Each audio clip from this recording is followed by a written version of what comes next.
함께 사도신경하심으로 우리의 신앙을 고백하겠습니다. 전능하사 천지를 만드신 하나님 아버지를 내가 믿사오며 그 외아들 우리 주 예수 그리스도를 믿사오니 이는 성령으로 잉태하사 동정녀 마리아에게 나시고 본디오 빌라도에게 고난을 받으사 십자가에 못 박혀 죽으시고 장사한 지 사흘 만에 죽은 자 가운데서 다시 살아나시며 하늘에 오르사 전능하신 하나님 우편에 앉아 계시다가 저희로서 산 자와 죽은 자를 심판하러 오시리라. 성령을 믿사오며 거룩한 공회와 성도가 서로 교통하는 것과 죄를 사하여 주시는 것과 몸이 다시 사는 것과 영원히 사는 것을 믿사옵나이다. 아멘. 다 함께 슬픈 마음 있는 사람 찬양하겠습니다.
선한 능력으로 찬양하겠습니다.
주께서 밝히신 작은 촛불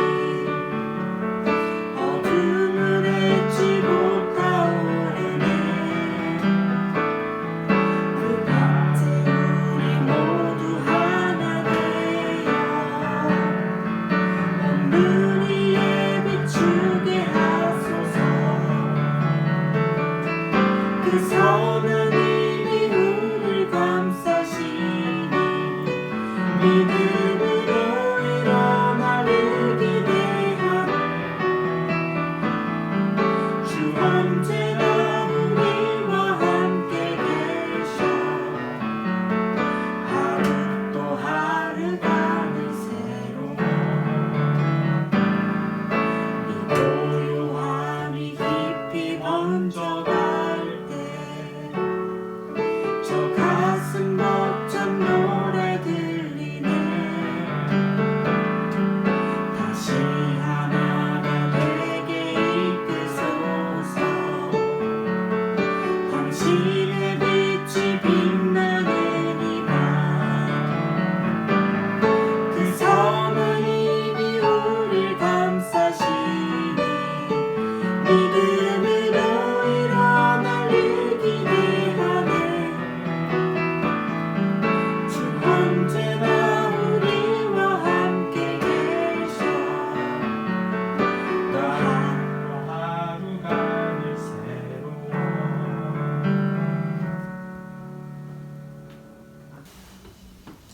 오늘 함께 읽으실 하나님 말씀은 마태복음 5장 1절에서 12절 말씀입니다.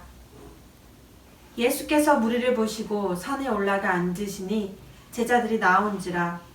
입을 열어 가르쳐 이르되 심령이 가난한 자는 복이 있나니 천국이 그들의 것이며 애통하는 자는 복이 있나니 그들이 위로를 받을 것이며 온유한 자는 복이 있나니 그들이 땅을 기업으로 받을 것이며 의에 줄이고 목마른 자는 복이 있나니 그들이 배부를 것이며 긍휼히 여기는 자는 복이 있나니 그들이 긍휼히 여김을 받을 것이며 마음이 청결한 자는 복이 있나니 그들이 하나님을 볼 것이며 화평하게 하는 자는 복이 있나니 그들이 하나님의 아들이라 일컬음을 받을 것이며 의를 위하여 박해를 받은 자는 복이 있나니 천국이 그들의 것임이라. 나로 말미암아 너희를 욕하고 박해하고 거짓으로 너희를 거슬러 모든 악한 말을 할 때에는 너희에게 복이 있나니 기뻐하고 즐거워하라. 하늘에서 너희의 상이 큼이라. 너희 전에 있던 선지자들도 이같이 박해하였느니라. 아멘.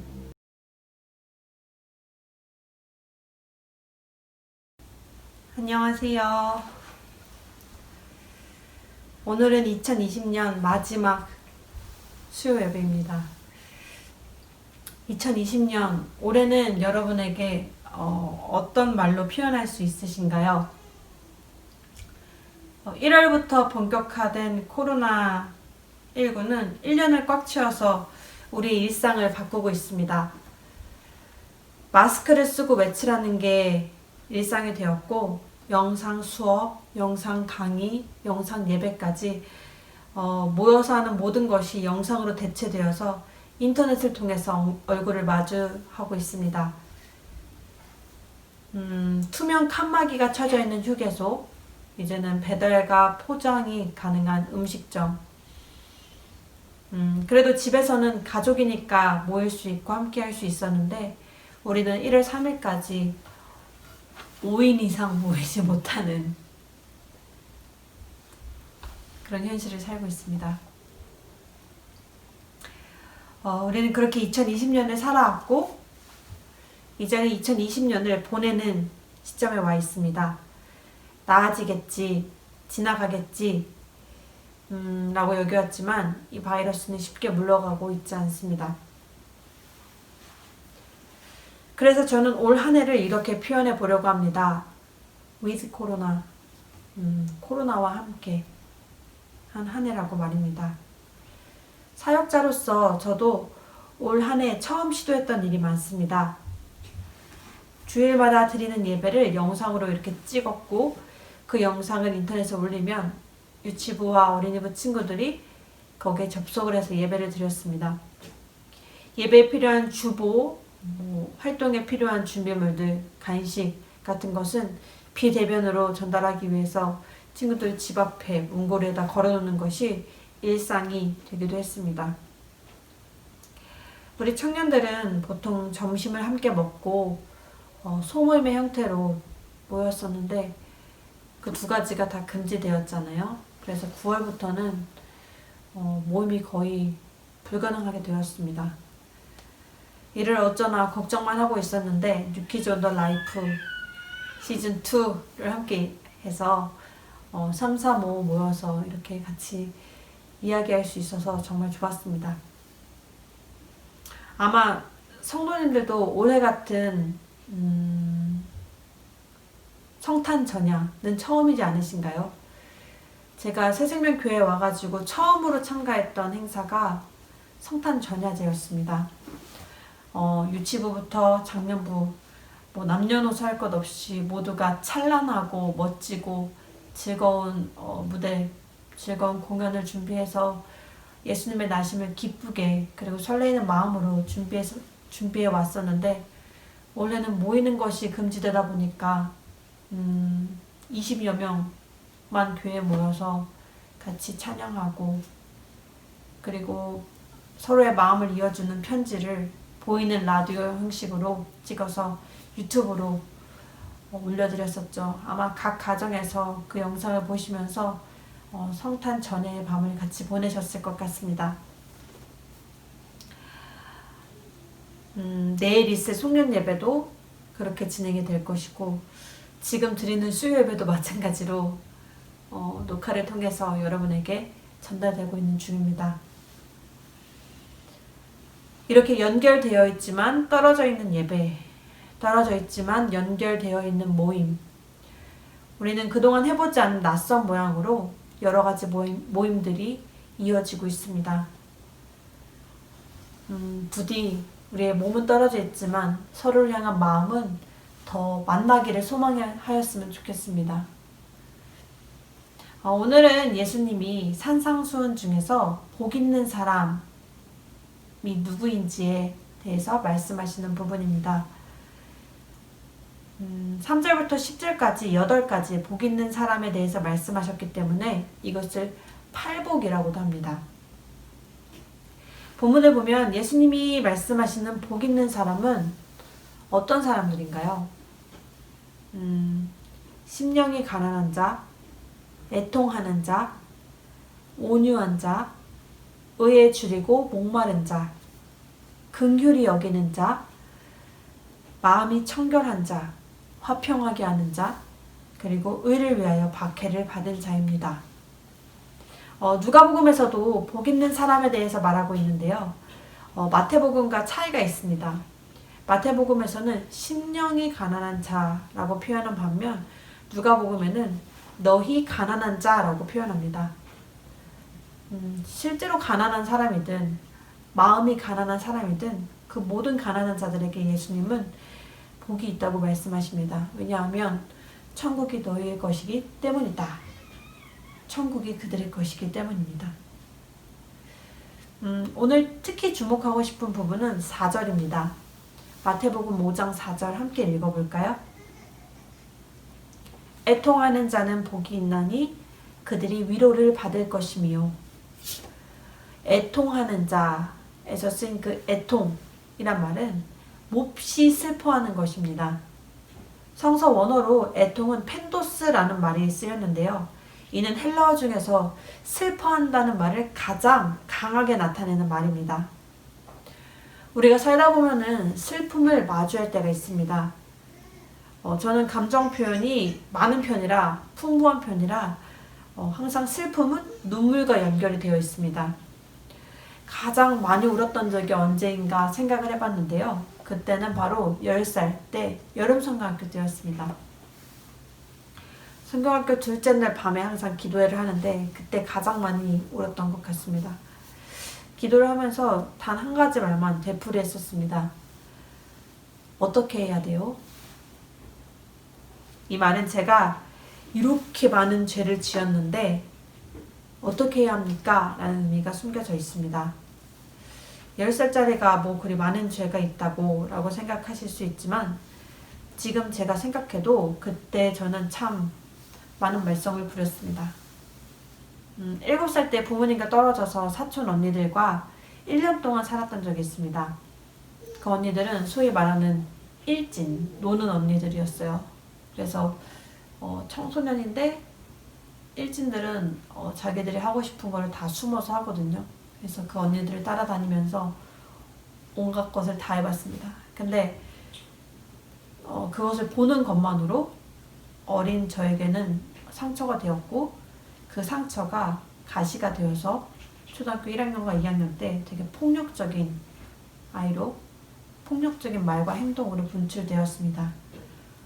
오죽하면 학부모님들이 급식을 나눠주러 학교에 오세요.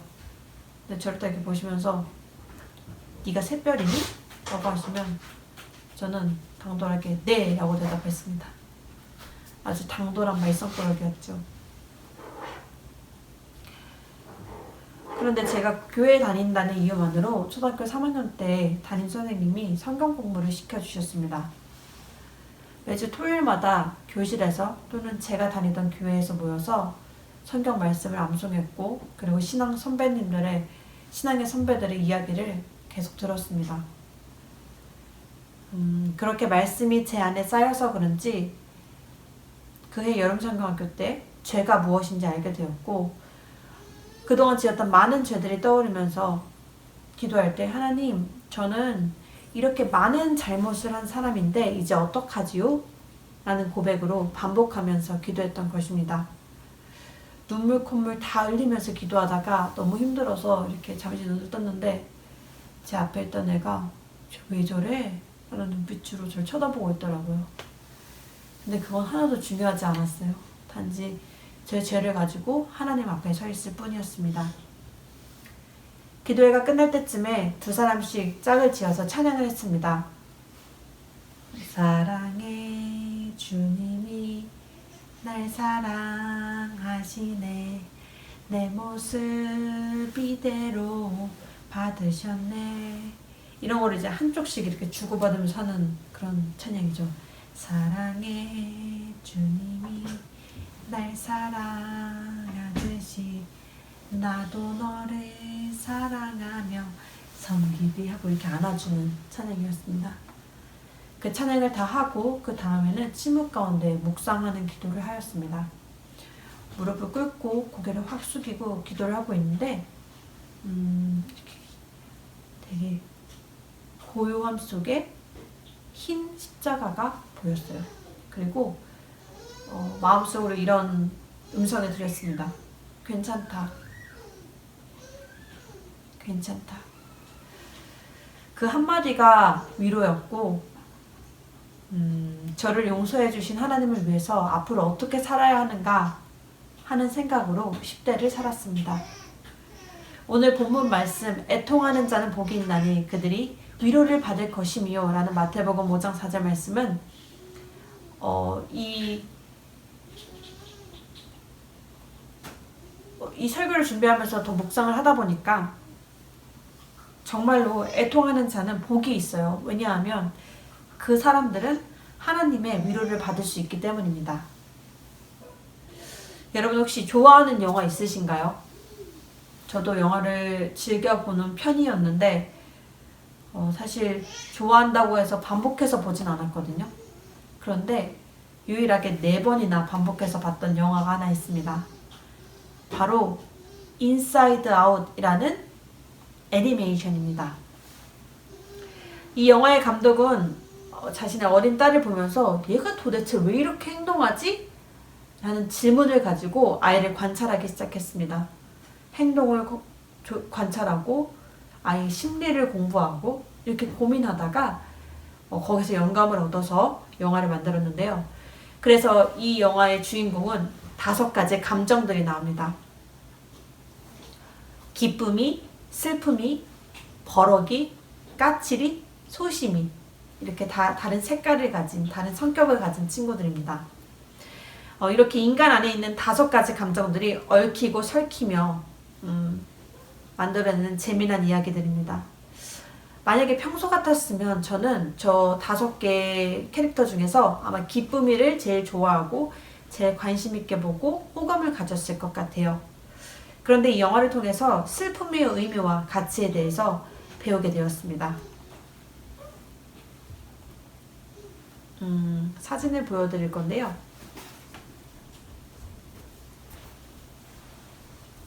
이거 보이시나요? 이게 그 영화의 포스터입니다. 이게 보시면은 5개 캐릭터들이 나오죠. 이렇게 늘 불이 나 있는 친구는 버럭이고, 뭔가 텐션이 업돼 있고 밝은 친구는 기쁨입니다. 그리고 뭔가 마음에 안 들어 하는 친구는 까칠이고, 이렇게 되면 어떡해 저렇게 되면 어떡해 라는 그 두려움을 가진 친구는 소심입니다. 그리고 한가운데 엎어져서 이렇게 무기력하게 있는 친구는 슬픔입니다. 이 그림을 보시면 기쁨이와 슬픔이가 나옵니다. 그런데 기쁨이는 평소에 슬픔이가 어떤 일을 하는지 몰라요. 그래서 이 실루엣을 가진 친구가 라일리라는 소녀이고, 그 소녀의 감정들인데, 이 라일리가 혹시라도 슬픔이 때문에 우울해할까봐, 슬퍼할까봐 슬픔이를 이렇게 특정 공간에 가두려고까지 했습니다.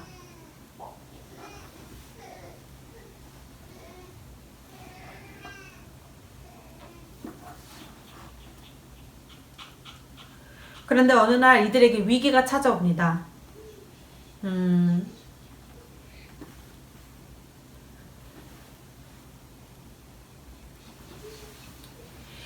여기 이제 마지막으로 보여드릴 사진인데요.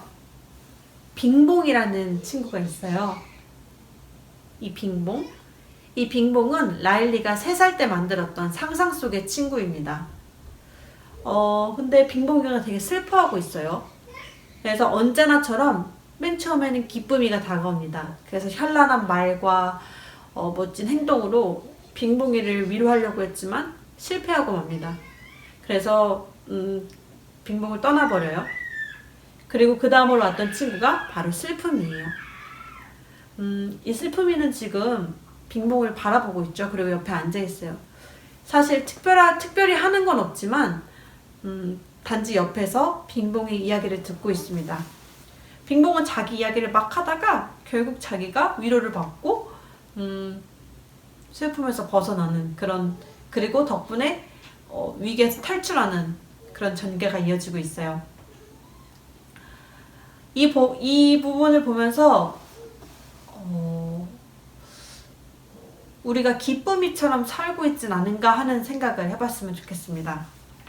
마치 우리가 늘 기뻐해야만 하는 사람인 것처럼, 기뻐해야만 하는 존재처럼, 슬픔은 있으면 안 되는 것처럼 여기고 슬픔을 외면하려고 하는 건 아닐까 하는 그런 깨달음이 저한테 왔던 것 같고요. 그것 때문에 슬픔을 재발견했던 경험이 있습니다. 그러나 우리는 우리에게 다가온 슬픔을 모른 척 하지 말고 있는 그대로 바라봐 줘야 될 때도 있습니다. 윤동주 시인도 슬픔에 대해서 시 한 편을 썼는데요. 그 시 제목이 팔복입니다. 이 시는 너무 쉬워서 제가 외울 수 있어요. 슬퍼하는 자는 복이 있나니, 슬퍼하는 자는 복이 있나니, 슬퍼하는 자는 복이 있나니, 슬퍼하는 자는 복이 있나니, 슬퍼하는 자는 복이 있나니, 슬퍼하는 자는 복이 있나니, 슬퍼하는 자는 복이 있나니, 슬퍼하는 자는 복이 있나니, 저희가 영원히 슬플 것이오. 사실 저는 이 시를 처음 들었을 때 불쾌했습니다. 뭐야, 사람 약 올리는 것 같은 마음도 들고 화가 날 뻔했어요. 그런데 식민지 조선, 깊은 어둠의 시대를 살았던 시인은 당시 고통으로 신음하는 수많은 사람들을 보면서 슬퍼하고 또 슬퍼하고 있습니다.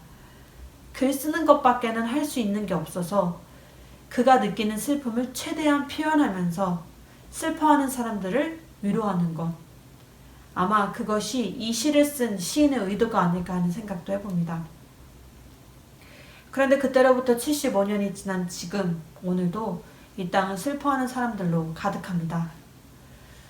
요즘 신조어 중에 코로나 블루라는 말이 있습니다. 코로나와 우울을 뜻하는 블루가 합쳐진 것입니다. 기침만 나와도 설마 내가 코로나인 거 아니야? 라는 불안감을 갖고, 두통이 있어도 이거 그 코로나 전주 아니야? 라는 그런 불안감, 그리고 가슴이 답답함, 이런 것이 징조래요.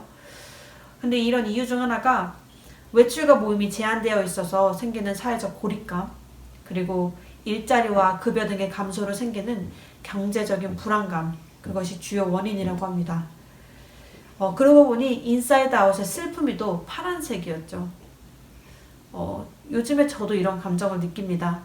슬픔이처럼 이렇게 축 처져 있고 엎어져 있고 싶고 계속 이렇게 사는 게 맞는지 그런 마음이 들어서 막연한 불안감도 들고 불만도 올라오고요. 제가 앞에서 슬픔을 직면하자고 외면하지 말자고 말을 했었죠. 근데 그 말은 그런 슬픔에 푹 빠져있자라는 말은 또 아닙니다. 이런 슬픔이 내게 다가왔을 때 이 슬픔의 원인이 뭐지? 라고 다시 한번 짚어보고 이것을 극복할 수 있는 방법을 찾아가기 위한 그런 지면인 것입니다. 우리가 앞에서 불렀던 선한 능력으로 라는 찬양은 보네퍼 목사님이 쓰신 글에 멜로디를 얹은 것입니다. 그 글은요, 이 책에서부터 시작합니다. 이 책은 저항과 복종이라는 책이고 보네퍼 목사님의 옥중서관입니다. 감옥에 있었을 때 썼던 엄청 두꺼운 책이에요. 그 책 773쪽에 나와 있는 긴 편지글에서부터 이 글의 가사가 시작되었습니다. 이 글은 1945년 신년을 기다리면서 그 전해인 1944년 성탄절에 그의 가족들에게 쓴 글입니다. 원본에는 이렇게 써 있습니다. 이곳 감옥에서의 마지막 밤들을 지내면서 내게 떠오른 시상 몇 구절을 적어본다. 그것은 자네와 부모님 그리고 형제 자매들을 위한 성탄절 인사라네 라고 시작합니다. 우리가 불렀던 찬양과 가사가 겹치는 부분도 있는데요. 이 시를 여러분께 읽어드리겠습니다.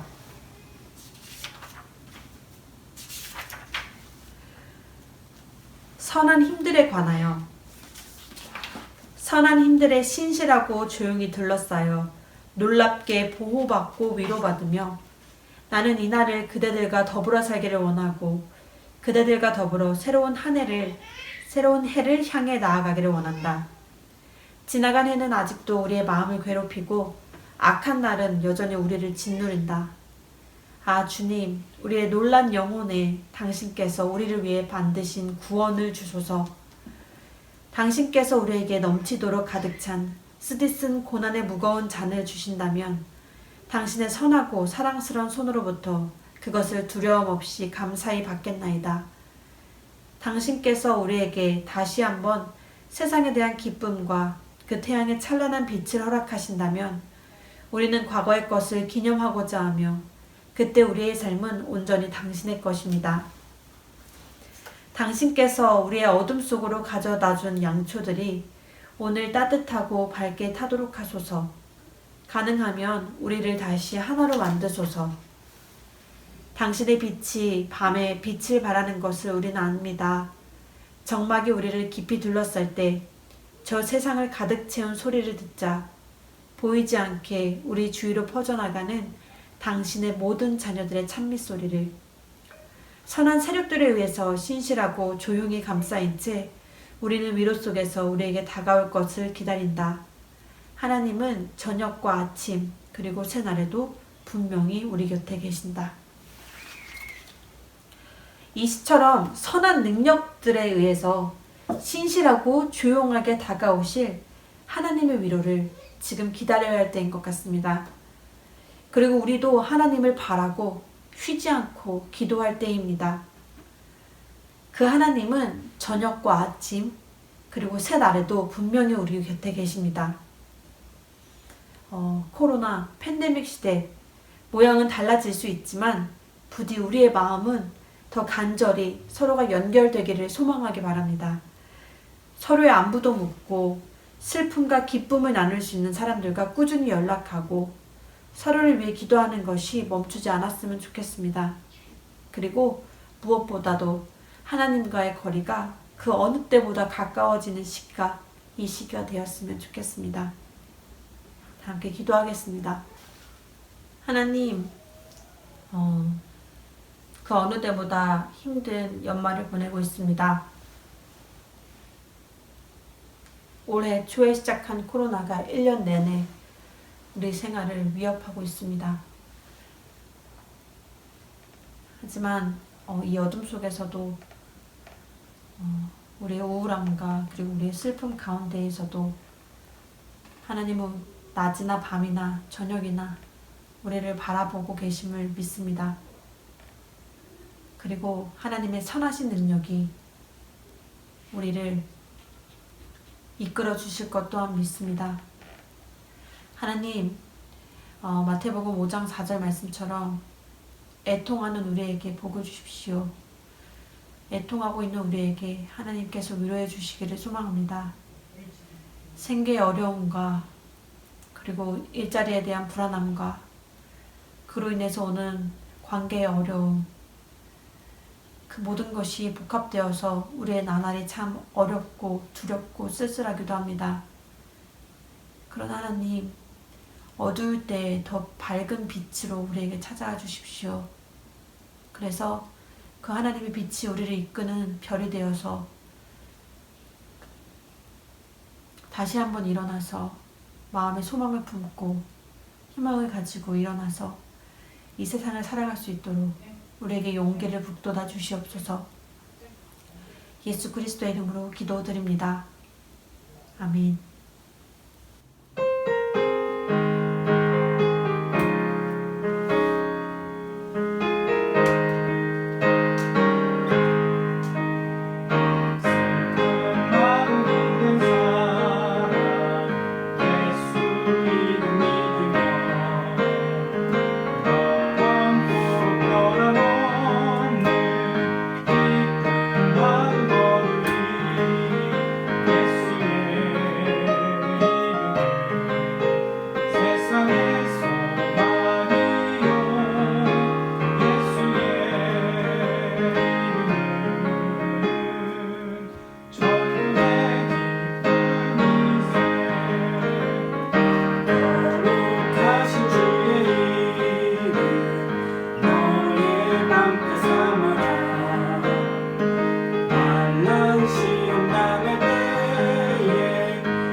이제는 우리 구주 예수 그리스도의 은혜와 하나님의 사랑과 성령님의 위로하심이 지금도 슬퍼하고 있는 모든 성도들과 하나님의 위로가 필요한 이 세상 곳곳의 사람들에게 영원토록 함께 있을지어다. 아멘.